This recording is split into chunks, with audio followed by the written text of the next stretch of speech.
అంగన్వాడీ టీచర్లు హెల్పర్లకు ప్రభుత్వం ఇచ్చిన మాట తప్పినందున పోరాట బాట పట్టించాల్సిన వచ్చిందని సిఐటియు జిల్లా అధ్యక్షులు కె బ్రహ్మచారి పేర్కొన్నారు. గతంలో అంగీకరించిన విధంగా టీచర్కు 2 లక్షలు, హెల్పర్కి ₹1,00,000 రిటైర్మెంట్ బెనిఫిట్స్ కల్పించాలని డిమాండ్ చేశారు. జీవో నంబర్ 10ని రద్దును చేయాలని, న్యాయబద్ధమైన రిటైర్మెంట్ బెనిఫిట్స్ కల్పించాలని డిమాండ్ చేస్తూ Telangana anganwadi teachers and helpers జిల్లా కమిటీ ఆధ్వర్యంలో కలెక్టర్ కార్యాలయం ముందు ధర్నా నిర్వహించారు. ఈ ధర్నాలో సిఐటియు జిల్లా అధ్యక్షులు కె బ్రహ్మచారి మాట్లాడారు. అంగన్వాడీ టీచర్స్, హెల్పర్స్ కు అత్యంత తక్కువ డబ్బులు చెల్లించి జూలై 24 తర్వాత ఇంటికి పంపించే నిర్ణయాన్ని రాష్ట్ర ప్రభుత్వం తక్షణమే ఉపసంహరించుకోవాలని డిమాండ్ చేశారు. Telangana anganwadi teachers and helpers union CITU జిల్లా కమిటీ డిమాండ్ చేసింది. రిటైర్మెంట్ బెనిఫిట్స్ విషయంలో ఎన్నికల ముందు కాంగ్రెస్ ఇచ్చిన హామీలను అమలు చేయాలని డిమాండ్ చేసింది.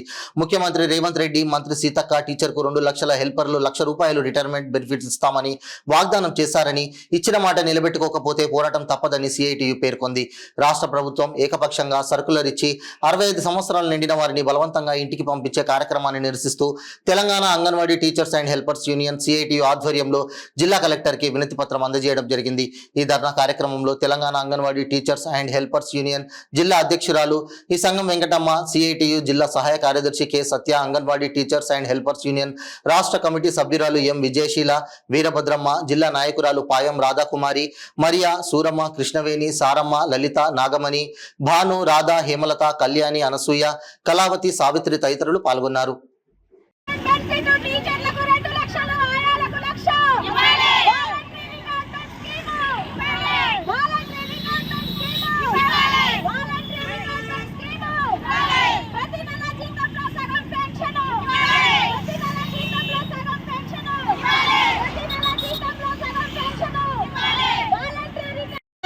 ఇప్పుడున్నటువంటి కాంగ్రెస్ ప్రభుత్వం బలవంతంగా రిటైర్మెంట్లు చేయాలని చెప్పి నిర్దాక్షణంగా 65 సంవత్సరాలు నిండినటువంటి వాళ్ళు ఉద్యోగంలోకి రావద్దు, మిమ్మల్ని తొలగిస్తున్నాం, మేము తీసేస్తున్నాం, మేము రిటైర్మెంట్ ఇస్తున్నాం అని చెప్పి, అది అయినా 1,00,000 టీచరు, 50,000 హెల్పరు, మీకు ఆసరా పెన్షన్ని అమలు చేస్తామని మాటలు తప్ప స్పష్టమైనటువంటి సర్క్యులర్ కానీ స్పష్టమైనటువంటి హామీలు ఇచ్చేటువంటి పరిస్థితి లేదు.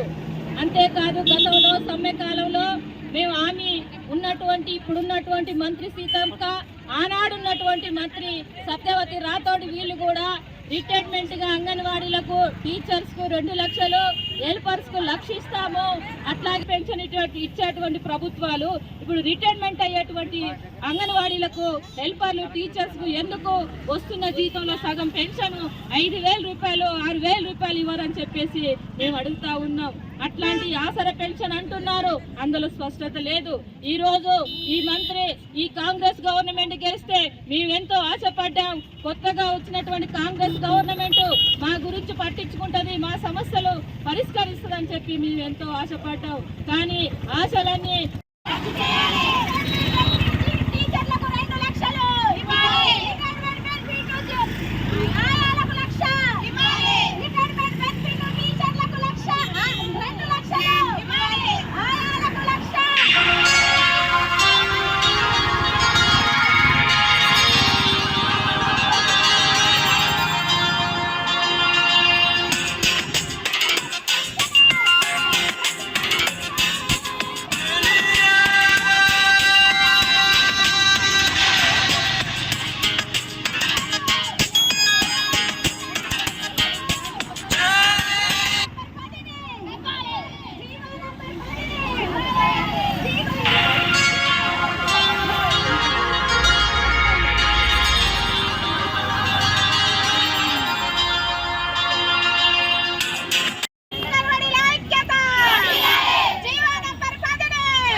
అభిమానులు, ఈరోజు మనం చాలా ముఖ్యమైనటువంటి డిమాండ్ల మీద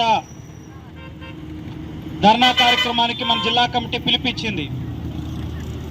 మనం 2 లక్షల రూపాయలు రిటైర్మెంట్ బెనిఫిట్స్ టీచర్కి, 1 లక్ష రూపాయలు హెల్పర్కి ఇవ్వాలని చెప్పి ధర్నా చేస్తున్నాం.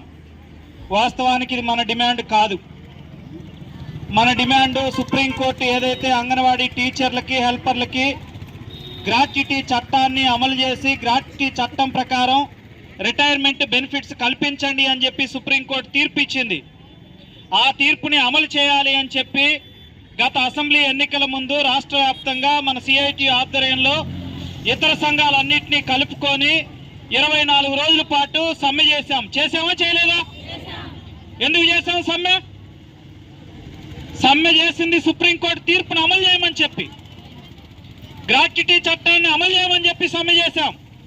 కానీ ఆనాడున్నటువంటి ప్రభుత్వం ఎన్నికల ముందు బీఆర్ఎస్ ప్రభుత్వం మంత్రులు మన నాయకత్వంతో చర్చలు జరిపి ఇప్పుడున్న పరిస్థితుల్లో సుప్రీంకోర్టు తీర్పుని అమలు చేయలేము, 2 లక్షల రూపాయలు టీచర్కి, 1 లక్ష రూపాయలు హెల్పర్కి రిటైర్మెంట్ బెనిఫిట్స్ కల్పిస్తాము, చనిపోయినటువంటి టీలను కూడా అర్హులుగా ప్రకటిస్తాము అని చెప్పి కొన్ని ఒప్పందాలు మనతో చేసుకున్నారు.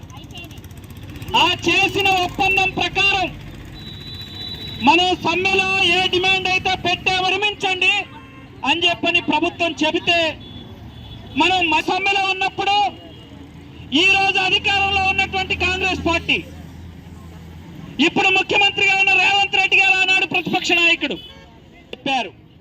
15 రోజుల క్రితం మహబాద్ జిల్లాలో మంత్రి సీతక్క గారు మీటింగ్కి వస్తే మన యూనియన్ నాయకత్వంలో అంగన్వాడీ టీచర్లు, హెల్పర్లపై సీతక్క గారు సమాధానం చెప్పాలా? మంత్రిగా నీ శాఖలో ఏం జరుగుతుందో నీకు చెప్పకుండానే, నీకు తెలియకుండానే జీవో నెంబర్ 10 ఇచ్చారా? ఆ జీవో నెంబర్ 10 వస్తే నీకు తెలియకుండా నీ ప్రభుత్వానికి, నీ మంత్రివర్గానికి సంబంధం లేకుండా జీవో వస్తే మరి ఆ జీవో ఇచ్చిన అధికారుల పట్ల నీ వైఖరి ఏమిటి? ఆ జీవోని వెనక్కి ఎందుకు తీసుకోరు? వెనక్కి తీసుకోమని చెప్పి మనం అడుగుతున్నాం. జీవో ఇచ్చిన తర్వాత ఇవాళ మనం 4వ తారీఖున ఉన్నాం. 2వ తారీఖున నిన్నగాక మొన్న సెక్రటరీ ప్రెసిడెంట్ తోటి మాట్లాడింది. నేను మీకు హామీ ఇస్తున్నాను, 2 లక్షలు 1 లక్ష రూపాయలు వస్తాయి, మీరు ఆందోళన పడకండి, మీరు ఇంటికి వెళ్ళండి అని చెప్పి మేము ఇంటికి పోవాలి అంటే మా నాయకత్వాన్ని